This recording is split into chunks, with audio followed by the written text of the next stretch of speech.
Major Spoilers podcast covers news, reviews, and of course, spoilers, and goes into details about the topics discussed. So if you haven't read, listened, or watched the items we talk about, you might want to come back later. I'm Matthew. Rodrigo.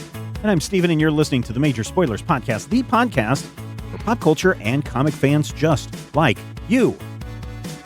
In this issue, all heck breaks loose as the Doctor and Martha face the pyromaths. So reverse the polarity of the neutron flow, have a jelly baby, and insert third catchphrase here. Stephen gets amphibious, Rodrigo goes to distant lands, and Matthew wades through the buildings towards the center of town. It's a Major Spoilers Jamboree, the 1120th installation of an American tradition. Yesterday, tomorrow, always. TM copyright 2025. Major Spoilers Podcast is on the air. Welcome to issue 1120 of the Major Spoilers podcast. Thank you so much for joining us and checking us out this week. We had some great conversations about some pop culture goings on over in the Major Spoilers podcast pre-show, so you will want to check that out. But for right now, how's about we do some reviews? Matthew, what have you got for us from last week? It is called Godzilla versus Fantastic Four. Number one from Marvel Comics. And, okay, so here's the deal. Written by Ryan North, art by John Romita Jr. So you know that it's a big deal because they got, Johnny Rom in it. This is what happens when, unlike 1979, nobody really knew what Godzilla was all about, and he had his own book, and it got canceled. This is when Godzilla comes back, and he's a big deal. It's like when they released that movie with Matthew McConaughey and Renee Zellweger after they both became famous, and then realized that the movie had never been released because it sucked. But I'm not saying this book sucks. Let me take a step back from that. Godzilla versus Fantastic Four starts with exactly what you'd expect. Godzilla arrives on Liberty Island, and the first half of the book is the old fighty. The Fantastic Four, very classic Kirby-esque Fantastic Four. So it's Reed being stretchy and a young invisible girl, and the Human Torch torching humanly, and of course Clobbering Time. And they finally manage, between the powers of Earth, Air, Fire, and Stretchy Pants, to defeat the King of Monsters.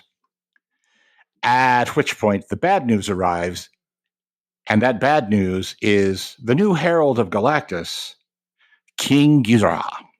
So, that's bad. The Fantastic Four has now used up all their energy. They're all wiped out. King Ghidorah is here. He's powered by the power cosmic, and there's not a whole lot you can do. What are you going to do when a giant monster comes to town? Obviously, call on the Silver Surfer.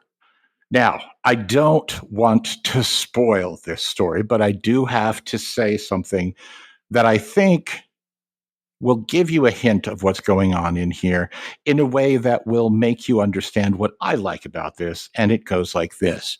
The Godzilla Surfer. Now, moving on. This is very strange because it manages to feel like a little bit of a Godzilla movie, and it also manages to feel like classic Lee Kirby Fantastic Four, which is, to the credit of the creators. You get that moment of Galactus shows up and, oh my gosh, what is that? That's King Ghidorah. He's powered by the power cosmic. I think it has 15 alternate covers. Back in the day, Stephen would be quizzing me as to how many alternate covers we think it has, and it's a buttload, a metric buttload. But really, when you break it down, what it is, first off, the first of several similar stories. Apparently, there's going to be Thor and the Avengers and Spider-Man and the Hulk and the X-Men, and they're all going to, meet up and fight Godzilla, like they did in 1979. But it's somehow still fresh and weird and crazy and entertaining. And I think it may just be my love of, I say it and it sounds bad, a big dumb fight story, because it's not dumb. And it's by no means is this a bad comic book. I think it looks amazing. It reads really good. It does read a little quick.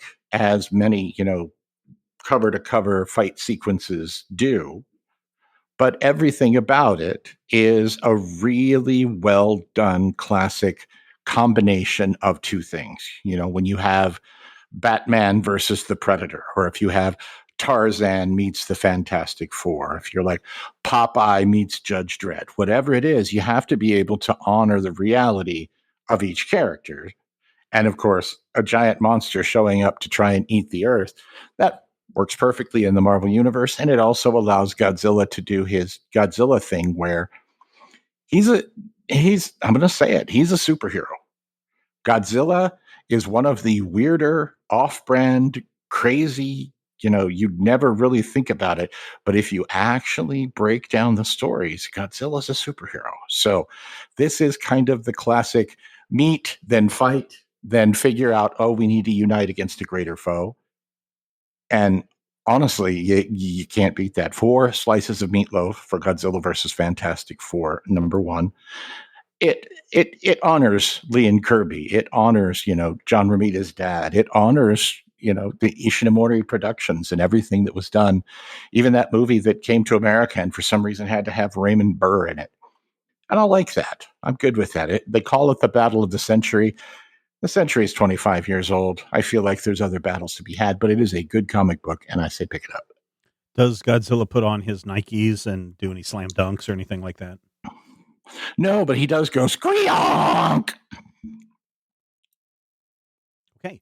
So last week, or a couple of weeks ago, we had Matt Brawley, the creator of the Disney animated series Amphibia, on to discuss the upcoming The Art of Amphibia. And it was a great interview, and it was a lot of fun. And if you don't know what Amphibia is, don't worry. There was a lot of discussion in the Major Spoilers podcast Discord channel where people were like, I don't know if I would ever watch Gravity Falls or Amphibia. Trust me, you can watch it and be 90 years old or 10 years old, and it's fine. It's good. If you are a fan of Owl House, you will like Amphibia very, very much, maybe even more so.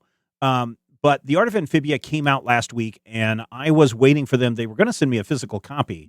I have not received that physical copy yet, but they did send me the digital copy prior to my conversation with Matt. And if you go back to that interview, we talk about specific pages that go on in this. Art books are some of my favorite books, especially if they are true behind the scenes. How was this show made? What are things that went into the art design, color selection, those kinds of things. And The Art of Amphibia does that very, very well. It took a long time to get this out because, as Brawley stated in our interview, the studios are not that interested in doing art books about TV shows. They will do them incessantly about movies, but TV shows are a little bit harder. And especially when all of the art is owned by Disney and is in the Disney vault, it took Brawley a long time to get permission to get the book done and then sort through all the art and the archives to bring that to light and get permission to use that from Disney. This book from Tokyopop is great. Even if you are not a fan of the animated series, if you just want behind the scenes of how an animated television show comes to be and you want to get some insight on why things happened in certain seasons, how characters changed and their looks changed throughout the piece, you'll want to see this. There are turnarounds in here. There are alternate versions of characters in here. There are color palettes in here.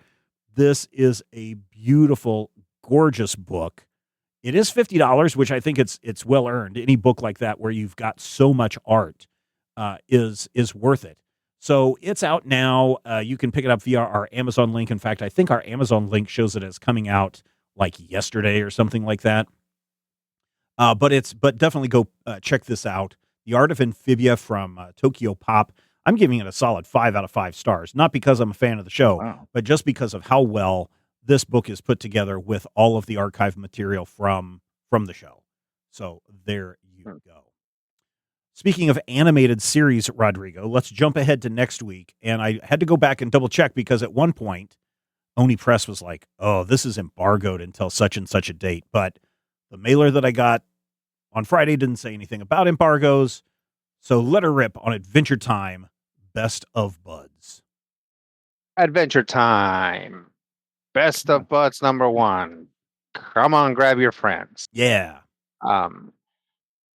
So Adventure Time is a show that ran for a very long time. Also a show that has spawned a lot of spin-offs, both animated and as far as comics. So the first thing when I was getting into Adventure Time Best of Buds #1, or I think it's just called Adventure Time 2025, maybe. Yeah. I think maybe the arc is called Best of Buds. Correct. So when I was getting into it, I was like, what era of Adventure Time is this in? And I think it's like early Adventure Time, prior to, I think, possibly even the first appearance of the Lich. Mhm. And it's a little bit about that computer that Finn BMO? ate once. No. Um, uh, there is a kind of a throwaway thing very early on in the series where Finn can sing as though he's auto-tuned and he can just Oh, do it. okay. And it's because he ate a computer once, like a little computer.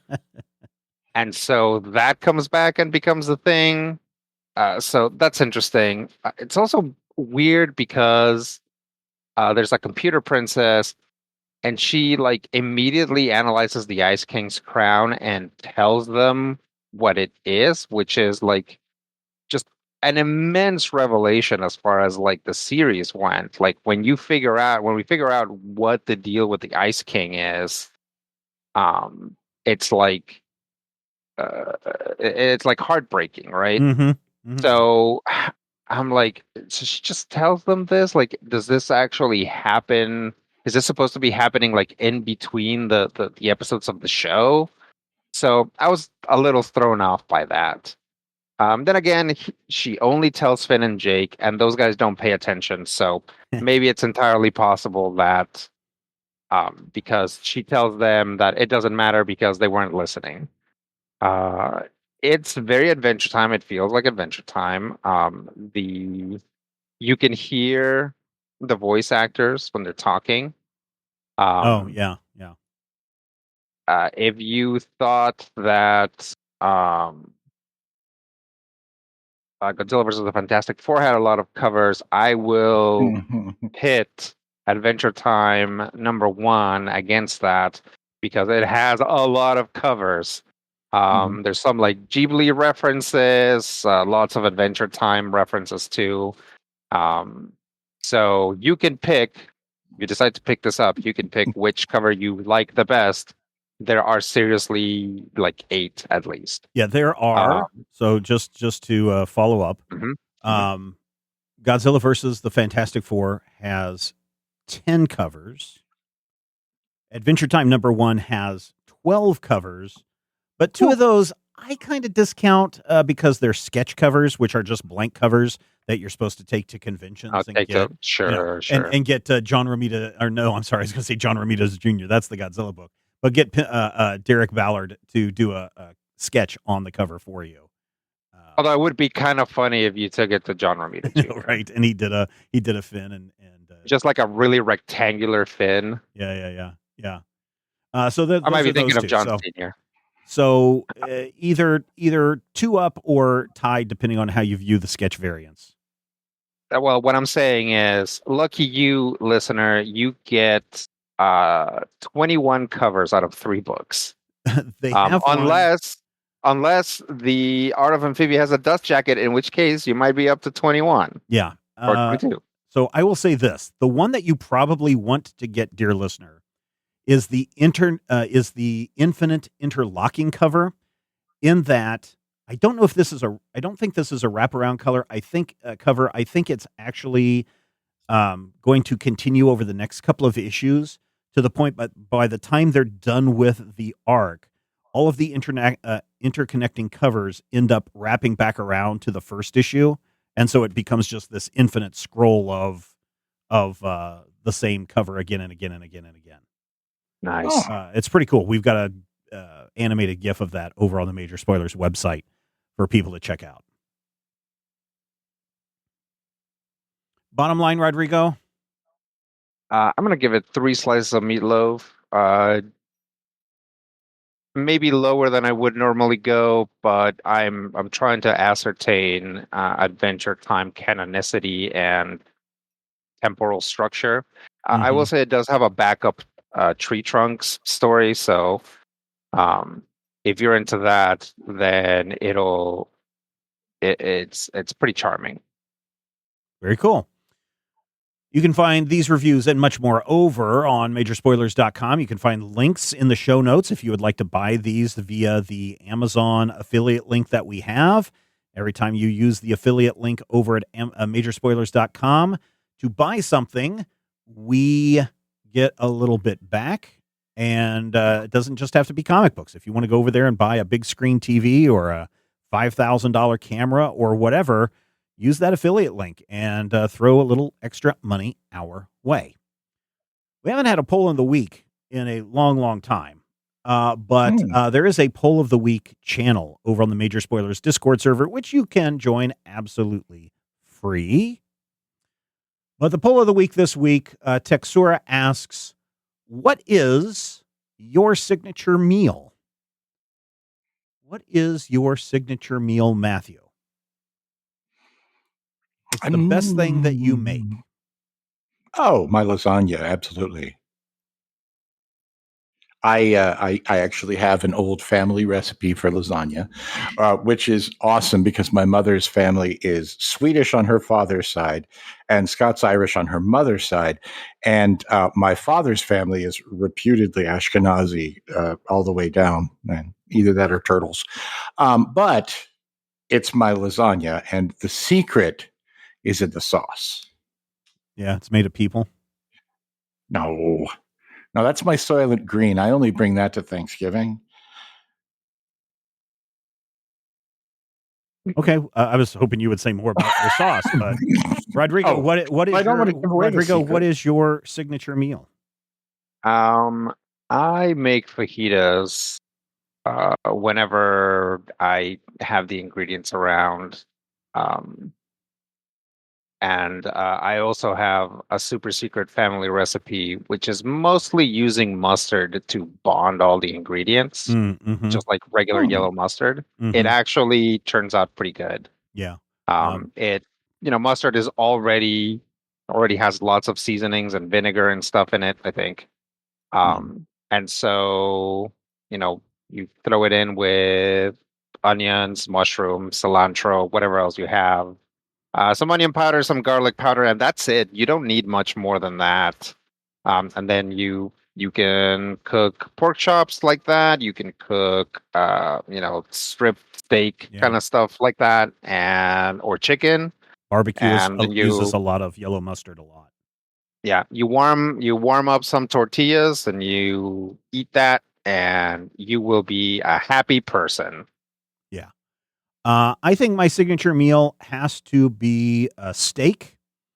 Every once in a while for a celebration, we don't eat steak as much as we used to, mainly because, prices are a little bit higher than they used to be. But also, red meat is maybe not as good for you as people want you to believe. Stay away from me, beef industry. But the secret to making my steak is water. You gotta cook your steak in water. And I'm really talking about the sous vide process. Ever since we have gotten a sous vide machine, this is probably like 8 years or so, steaks come out to perfection. If you want it to be medium rare, it will be medium rare. It will be the perfect temperature inside because of how it circulates the water at an exact temperature to cook the food to perfection in the time. And then the only thing you have to do is sear the steak. And of course, that's just butter, salt, pepper.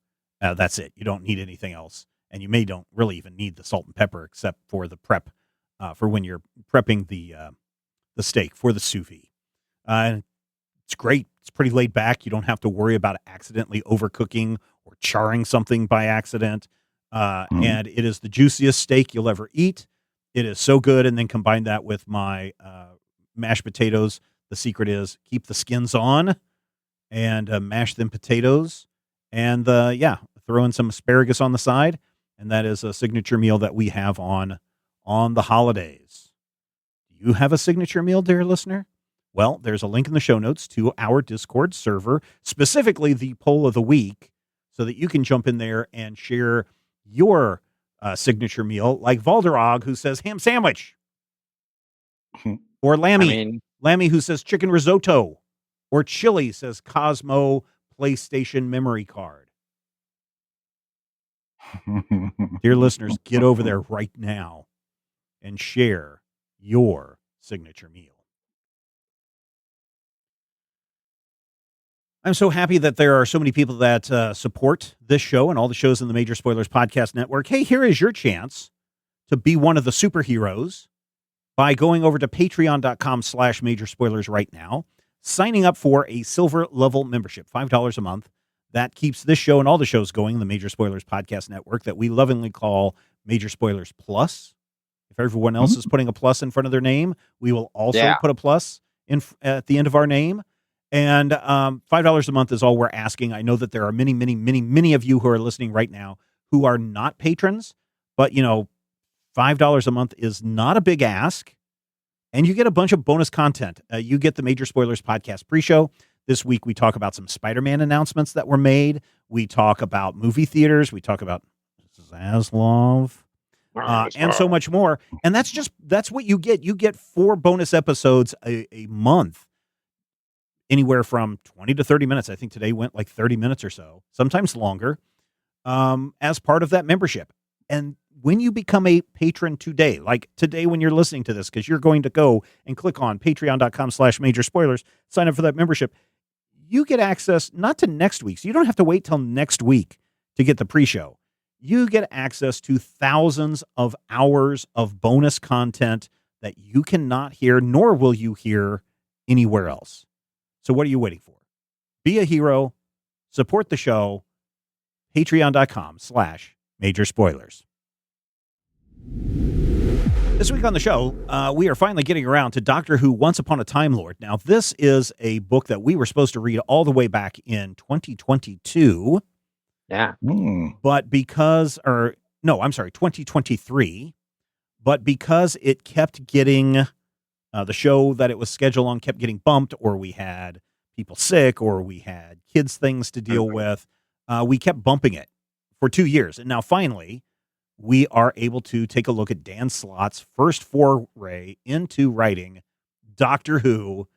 And quite honestly, it doesn't feature, it features a lot of Doctor Who, but he's not the central character in this one, so to speak. Kind of yes, kind of no. So Martha Jones, which is of the modern Doctors, Martha Jones is my favorite companion. I don't know how you guys feel about Martha Jones, but I love her story arc. Just above everyone else's. I know people are going to say Rose. I know people are going to say that other woman that the Doctor wanted to marry or whatever. That's fine. But Martha Jones. Song? No, not Rivers. Not River. The redheaded lady. Amy? No, it's the one that ended up getting married, and he showed up at her wedding, and he was crying, and it was Amy. Is that who it is? Okay.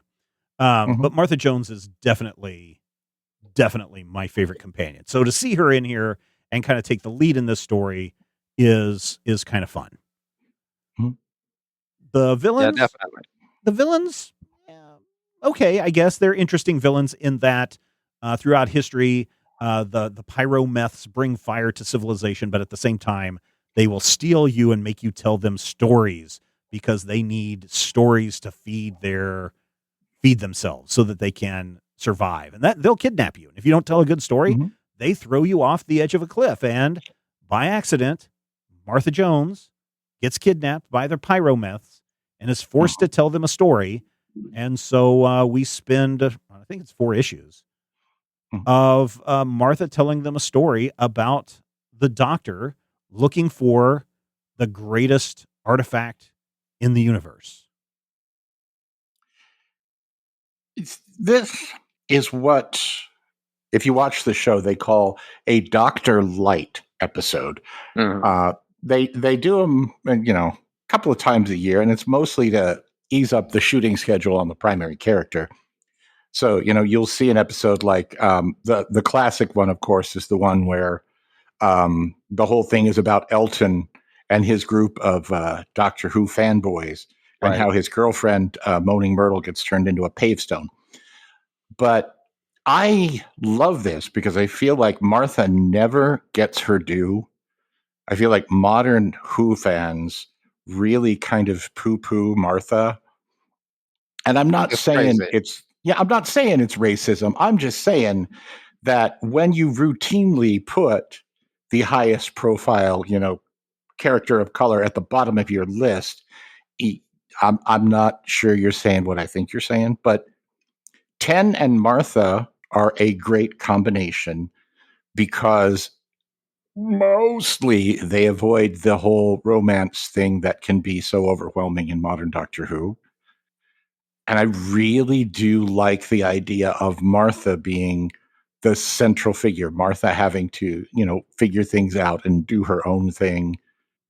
There's a whole episode, I think in season 4 or 5, where Martha goes and walks the earth for a year and a half while the Master has the Doctor trapped. Yeah. And it seems like Martha's on the run, but actually Martha is off doing Martha things and literally setting up the Deus Ex Machina at the end. Yeah, and that's kind of what is happening here, because Martha is telling the pyromeths, hey, the Doctor went to ancient Egypt and he found, first he's out in space catching Moby Dick of space, and he needs to go find a spaceship that the Moby Dick of space has swallowed, because it contains a key that he needs to go back to ancient Egypt to open a pyramid door, which opens a gateway to Hek or the afterlife or the underworld. And he makes his way across the underworld only to meet one of his greatest foes. And because of that, he finds the answer to the secret ingredient, which just so happens to be the location of the pyrometh's homeworld, so that the Doctor can arrive and rescue Martha. Mm-hmm. And that becomes the MacGuffin part, because the pyromeths are like, what? Oh my gosh, this is a real story. This is not a work of fiction. And they die, ? Because the Doctor explains, they can only feed on fiction if you provide them stories of real events, like the things that actually happened. And he had Martha read word for word the story off her mobile device. They die, ? Again, I'm not sure that they die. I mean, they're kind of energy beings. It kind of seems like they didn't at the end, so they're still around somehow. Dissipate. Yeah, so is dissipating the same as dying? Because I thought the Doctor had a pretty strong. Well, at the very end, one of them makes a noise. So I don't think they're dead. Yeah, you see the little glowing mouse going furba. Yeah, going eep. Yeah. The Doctor is, they say during the 11th Doctor era, Rule 1 is the Doctor lies. The Doctor, especially 10, is one of those characters who is like, I will not kill. And he follows the letter of that law in that he will not kill. He will put you in a situation where you die. Yeah, but I won't kill you, but I don't have to. I won't kill you, but I don't have to save you either. Exactly. Yeah. This is before he goes El Bonzo Seco and declares himself the Time Lord Immortal. But it's that same character. And one of the first things the 10th Doctor says when he starts figuring himself out, no second chances, I'm that kind of Doctor. So I really like, and I know that Dan Slott is a Whovian. He's roughly Stephen and my age. Yeah, no, he's a huge fan. Yeah, he's been a huge fan as long as, you and I have, since the early 80s. And you can tell, for me, you can tell the success of any Doctor Who story by how it deals with the massive amounts of continuity. And what the first big double-page spread of this collection does is it shows us the previous 9 Doctors, each of them talking to one of their, important companions somewhere along the line, and some of them really obscure companions. You'll notice the 6th Doctor is talking to Frobisher, who is a shape-shifting penguin. Yep. But you get that moment where, from the very beginning, and it's a retcon, but it's a beautiful retcon, and Doctor Who doesn't have canon, But we start with the first Doctor starting to tell the story of this is what you do when you're abducted by pyromeths. And then the story of what to do about the pyromeths and who they are is actually told by the previous 9 Doctors, which is really kind of lovely. And then, of until course, you get to the 10th Doctor and he's like, I don't have time, or I forgot what I was saying. I forgot. She never gets the warning. I feel like I've been given that speech for ages. Well, yeah, but he does text her the answer later in the thing. And I feel like that may be a little bit of that, 10th Doctor hand wave. The whole, I'm the most brilliant man in the universe, but I got no idea. Donna Noble is the companion I was talking about, not Amy Pond. Oh. Rodrigo, what do you think of the art in here? Especially with the licensing of David Tennant's face of the, and really all of the Doctors, but specifically this is a David Tennant story. Yeah, so it's interesting. I think that I don't know, because we got a couple artists in here. Yeah, the first one is Christopher Jones. Yeah. And then when it starts getting very chiaroscuro and kind of impressionistic, that's Matthew Doe Smith. Yeah, so Jones's, or rather Smith's stuff is interesting because it's like it maintains that quote unquote like realism to it by actually being abstract. So it's like we know what David Tennant looks like, so he kind of just puts in a suggestion of David Tennant, and I feel like we fill it in with our mind. Faces maybe I'm thinking of Christopher Jones. I think no, you're thinking of Smith, yeah. Okay, because there comes a point where and throughout the book we start seeing little cameos. We see the pyramids of Mars mummies pop up, and they're drawn in a way that if you know what they look like, hey, that's what they look like, and if you don't, they're a big scary monster. Or you'll see one of the cat sisters who are the nuns from the future with the cat face. Yeah. Or that moment where it seems like we're in limbo with all of the Doctor's old foes. So, the Lumic Cybermen are there, and the giant werewolf from Scotland, and some Daleks. And it really is interesting. And when you say abstract, I feel like, oh yeah, that is exactly what it is. Yeah. Because the Queen of the Rachnos pops up. Yeah. And the Queen of the Rachnos has a very hard to draw design, because I always felt like the CGI was never quite complete back in 2007. But yeah, if you look at it, it's really there to give you the sense of it and then let you interpret the rest. And it's I used to have more of an issue with that style, and now I actually really appreciate it. Right? It's like it's a way of doing it. It's like a way of having the Doctor like look up, and you not having to necessarily find exact reference of what the underside of David Tennant's chin looks like.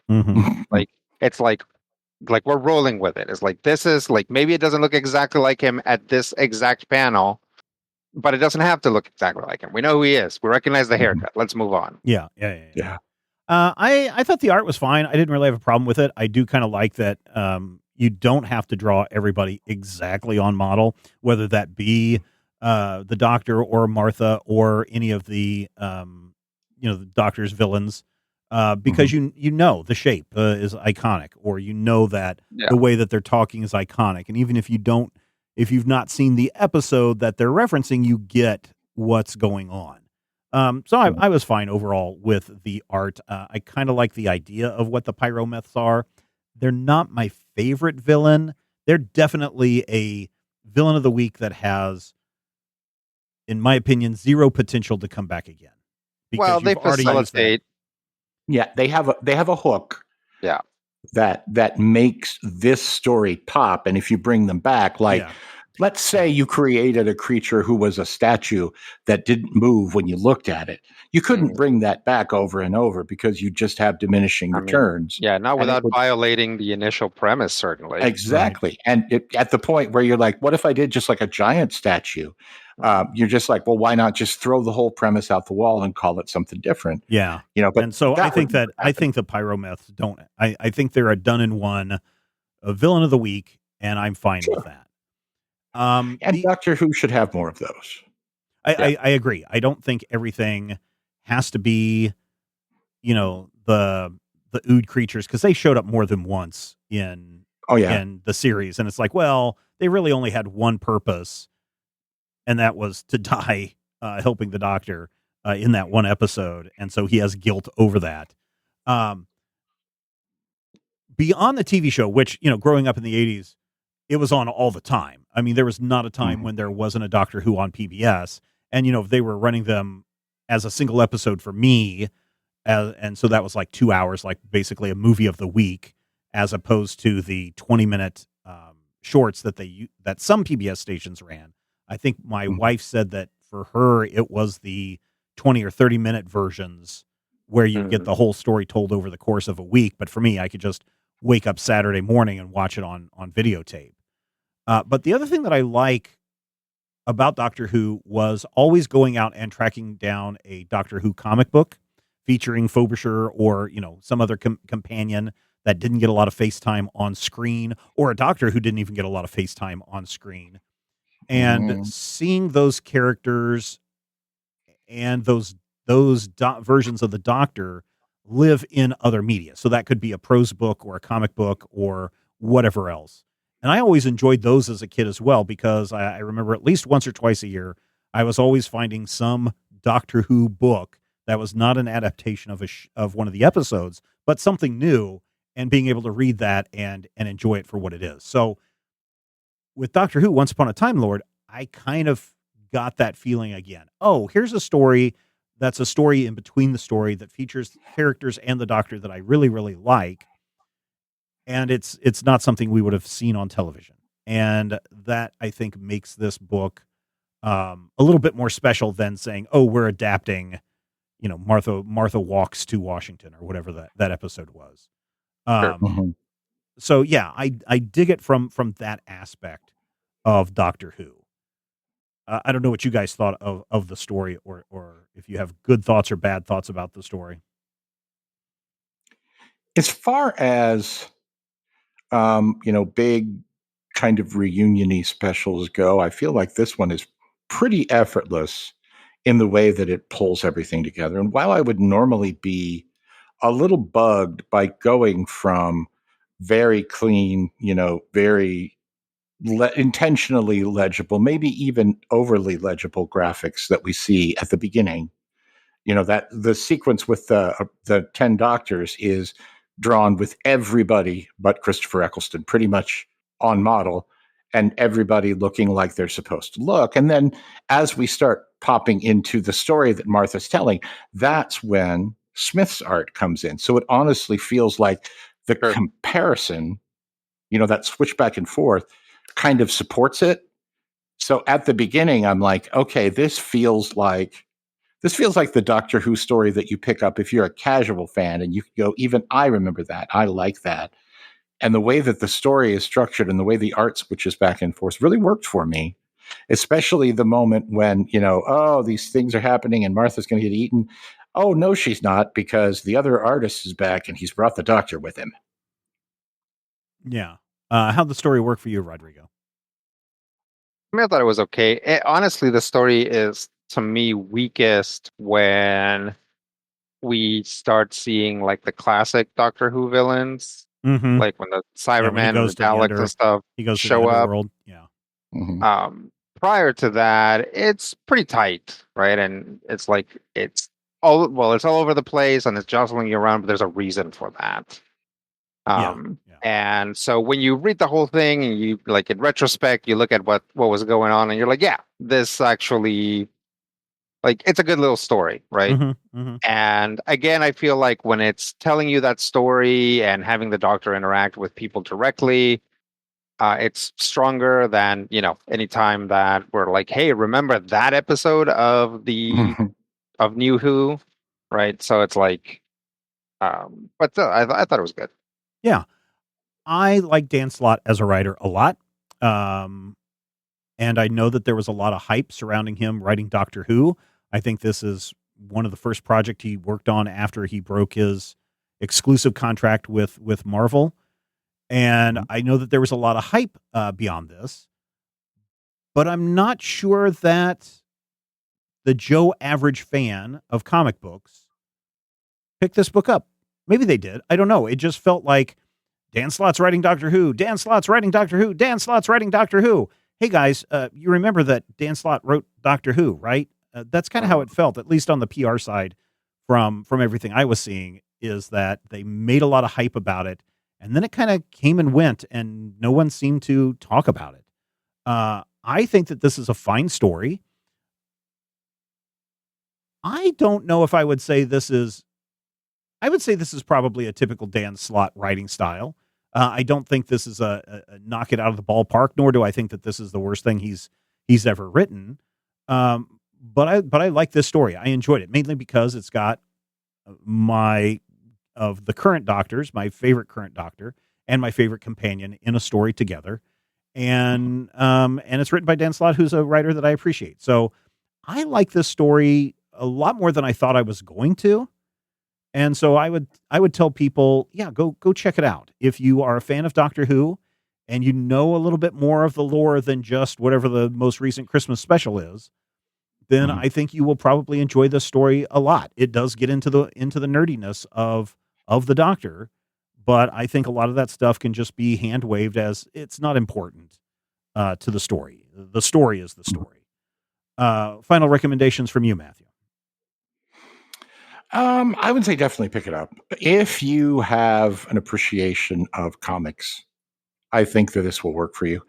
If it's something where you're like, oh man, how do I get into Doctor Who?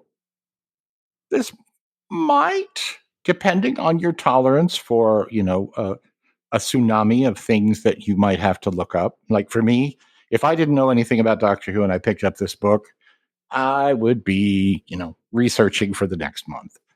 And I feel like if that's your jam, definitely, absolutely, anybody who loves your Doctor, especially if you love your 10, and God help us, everybody loves the 10. 10 is a wonderful Doctor, don't get me wrong.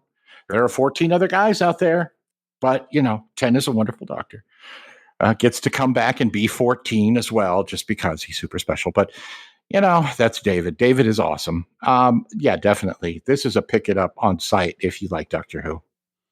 Rodrigo, final thoughts from you. It is interesting to pick up this book now and see something that reflects the first Russell T Davies era. Now that we're in a second Russell T Davies era, yeah, and see what has changed and what is kind of exactly the same. So I mean, I really enjoyed this. It was, but again, I feel like anytime that it's like, aren't you nostalgic for this thing? I'm like, no, tell me something new that these characters are doing. But it does do that. So I definitely say, if you like that era of Doctor Who, definitely pick it up. If you're like, what was the David Tennant era of Doctor Who? Like, this is not necessarily going to give you that exactly. This is very much referential to if you've seen the show. Yeah. So there you go. Doctor Who, Once Upon a Time Lord. That is from Titan Comics. They still occasionally have some Doctor Who stuff that they put out. I think right now they're leaning more into their Hard Case Crime series, their Gun Honeys. They're leaning into their Blade Runners and other things. Conan, they have the Conan books. Yeah. So occasionally they'll still have some new Doctor Who coming your way. And that's where we're going to wrap it up this week. Thank you, ladies and gentlemen, for giving us a listen and spending a little bit of time with us as we geek out about comic books and pop culture. If you found some value in the discussion that we have, we would encourage you to head over to our Patreon page, patreon.com/major spoilers. So much information going on over there, plus the bonus content that you get when you sign up for as little as $5 a month. Patreon.com/major spoilers. Next week on the show, It's American flag time. Why? Because we know that you love comics and we do too, and we will talk with you soon. If I had the X-ray vision of a Superman, I could save a few bucks and stand around and read through the covers of the comics on the stand. But although every other page would be backwards, I suppose I could still read the evens and the odds. Well, I don't know. Guess I haven't thought this all the way through. Plus, as soon as the comic book store guy knew, he kicked my butt out on the corner. What a major spoiler! What a major spoiler! Think about a better way. If I was hulking green or gray, I could just bust through that brick wall, take their comic books away. But then the little meat would deal with all the tanks and bombs and guns. Have you ever tried to read a series with all that going on? Guess I need to rethink this plan.